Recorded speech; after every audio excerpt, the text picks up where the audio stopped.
নমস্কার, কেমন আছেন সবাই? মৌই পাপান্স লাইফস্টাইলে আরও একটি ব্লগে আপনাদের সবাইকে স্বাগত জানাই। পুজোর দিন সকাল সকাল এখানটায় স্নান করে আমি চলে এসেছিলাম ঠাকুর ঘরেতে। আর সবাই জানেন জন্মাষ্টমী পুজোর দিনকে অনেক কাজ থাকে। সবার প্রথমে আগে আমি তালটা ছেনে নিয়েছিলাম, কারণ তালটা ছানাই সব থেকে বড় কষ্টের কাজ। তো ওই জন্য আমি আগে ভালোভাবে তালটা ছেনে নিয়েছিলাম। আর এদিকে মা সুজিটা ভিজিয়ে রেখেছিল, কারণ সুজিটা দিয়ে মালপোয়া হবে। তো ওই জন্য সুজিটা আগে থেকে একটু ভিজিয়ে রাখলে তাহলে মালপোয়াটা একটু ভালো হবে। এবছরে রাধা মাধবের জন্য নিজের হাতে সব কিছু করছিলাম, তো বেশ ভালোই লাগছিল।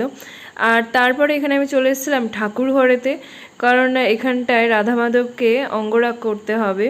তো আগে আমাদের অঙ্গরাগ করা ছিল না। মা যখন রাধা মাধবকে ওই বাড়িতে নিয়ে এসেছিল, তো দোকান থেকে যেমন সাজানো ছিল তো সেই রকমই মা এত বছর সাজিয়ে পুজো করে এসছে। তো অনেক দিন হয়ে গেছে, তো একটু রংটা মানে চোখ টোকগুলো একটুখানি কেমন হয়ে গেছিলো। তো কদিন ধরে ভাবছিলাম যে ভগবানের অঙ্গরাগ করব। ভেবেছিলাম পুজোর কদিন আগে অঙ্গরাগটা করব, কিন্তু সময়ের জন্য আর হয়ে ওঠেনি, কারণ বনগাঁ কলকাতা করতে করতে আমার এই করতে করতে সময় গেছে। তো এই জন্মাষ্টমী পুজোর দিনকেই আমি ভগবানের অঙ্গরাগটা কমপ্লিট করলাম। তো কেমন হয়েছে আপনারা কিন্তু কমেন্ট বক্সে জানাবেন। আর আমার অঙ্গরাগ করা কিন্তু কমপ্লিট রাধা মাধবের অঙ্গরাগ কমপ্লিট করে আমি এখানে চলে এসেছি রান্নাঘরেতে।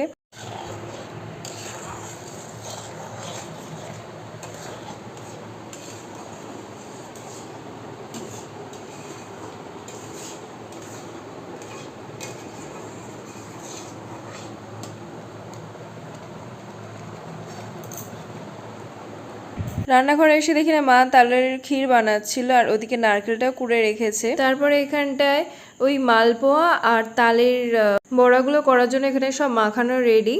আর এখানটায় দেখুন দুধটাকেও জাল দিয়ে রেখে দিয়েছি। বাবা সকালবেলা যে দুধটা নিয়ে এসেছিল, তো সেটা দেখি না 12টার দিকেই পুরো কেটে একদম দই হয়ে গেছে। বাবাকে আবার দোকানে পাঠিয়েছিলাম, তো পাঠিয়ে আবার একটা দুধের প্যাকেট নিয়ে আসা করিয়েছি। আর এদিকে আমাদের তালের ক্ষীরটা প্রায় কমপ্লিট হয়ে গেছে, আর এতেই নারকেলের কোড়াটা দেওয়া বাকি আছে।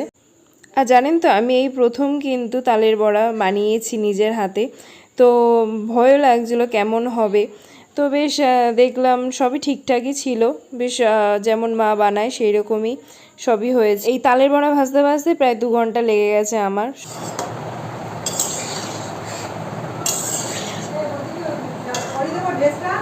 হ্যাঁ হ্যাঁ, পরিয়ে দাও, পরিয়ে দাও। আর এই যে তত্ত্বটা দেখছেন, এই তত্ত্বটা কিন্তু আমার বাড়ি থেকে দেওয়া হয়েছিল। তো এটা রাধা মাধবের ড্রেস, তারপর জগন্নাথের ড্রেস সবারই আছে, আর অনেক কিছুই ছিল এর মধ্যে। তো এতদিন মার পরাতে মনে ছিল না, তো ওই জন্য মাকে বললাম কি মা তাহলে ওই ড্রেসগুলোই পরাও। জানেন তো, মা ছোটবেলা থেকেই বলতো যে মানুষে ভুল করার পরেই তারপরে সব কিছু শেখে। এখন মায়ের কথাগুলো খুব মনে পড়ে, আর ভাবি যে মা সত্যি যেগুলো বলতো সেগুলো সবই ঠিকই বলতো। তো দেখুন, আমি এখানে মালপোয়ার জন্য যে ব্যাটারটা বানিয়েছিলাম, সেই ব্যাটারটা কিন্তু খুবই মোটা হয়ে গেছিলো। তো যখন আমি তেলে দিয়েছি ঠিক এইরকম হয়ে গেছে, আলুর চপের মতন। তো তারপরে ব্যাটারটা একটু মোটা হয়ে গেছিলো, তো আগে বুঝতে পারিনি। তারপরে জল ঢেলে তারপরে মনে হচ্ছিলো যে না, এবারে একটু ঠিকঠাক হবে বলে। তো ওই জন্য আবার কড়াইতে দিলাম, দিয়ে দেখলাম যে না, সত্যিই তো ঠিক হয়েছে। আর এই মালপোয়াও কিন্তু আমি পুরোটাই নিজের হাতেই করেছি।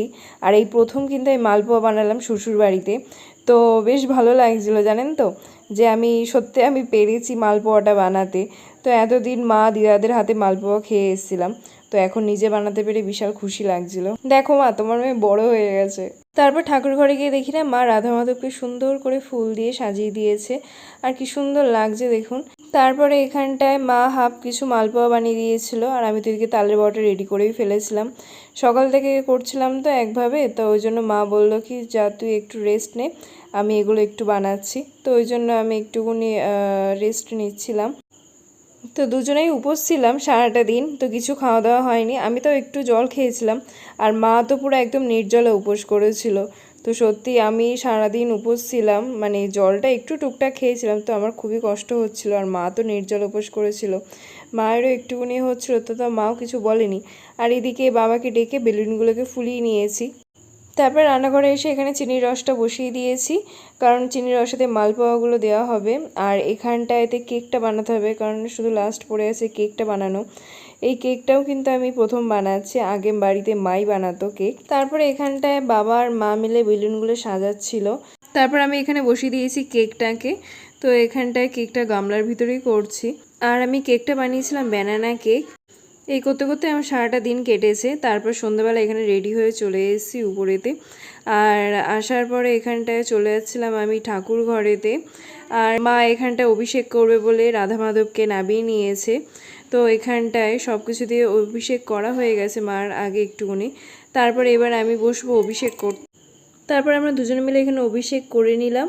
আর করে নিয়ে ভগবানকে এখানে ভোগ লাগিয়ে দিলাম আর দিয়ে একটু আরতি করছিলাম। জন্মাষ্টমী এইটুকুনি ভিডিও আপনাদের সাথে শেয়ার করতে পারলাম।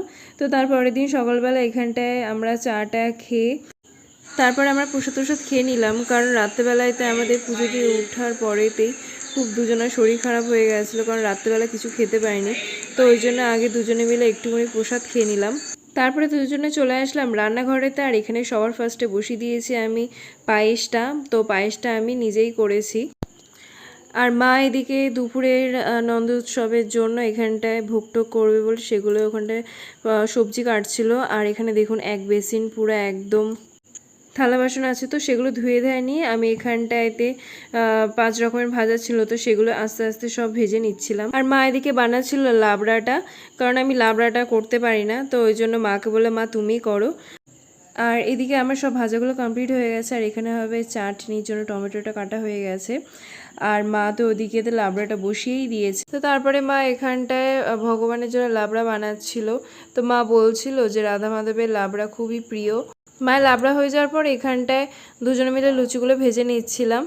ভাজাগুলো কমপ্লিট করে তারপরে এখানে বসিয়ে দিলাম আমি পোলাওটাকে। এখানে পোলাওর জন্য আগে আমি গরম জলটাকে বসিয়ে নিয়েছি। আর তারপরে এখানটায় আমি চালটাকে, গোবিন্দভোগ চালটাকে আমি 1/2 ঘন্টা মতন ভিজিয়ে রেখেছিলাম। তো এটাকে আমি ভালো করে ধুয়ে নিচ্ছি।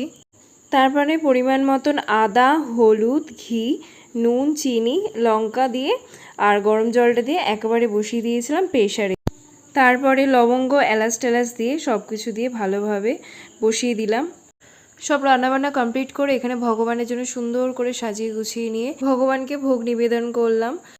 তো আবারও দেখা হচ্ছে আপনাদের সাথে নতুন একটি ভ্লগেতে। তো দেখা হচ্ছে নেক্সট ভ্লগে। এখনকার মতন বাই বাই।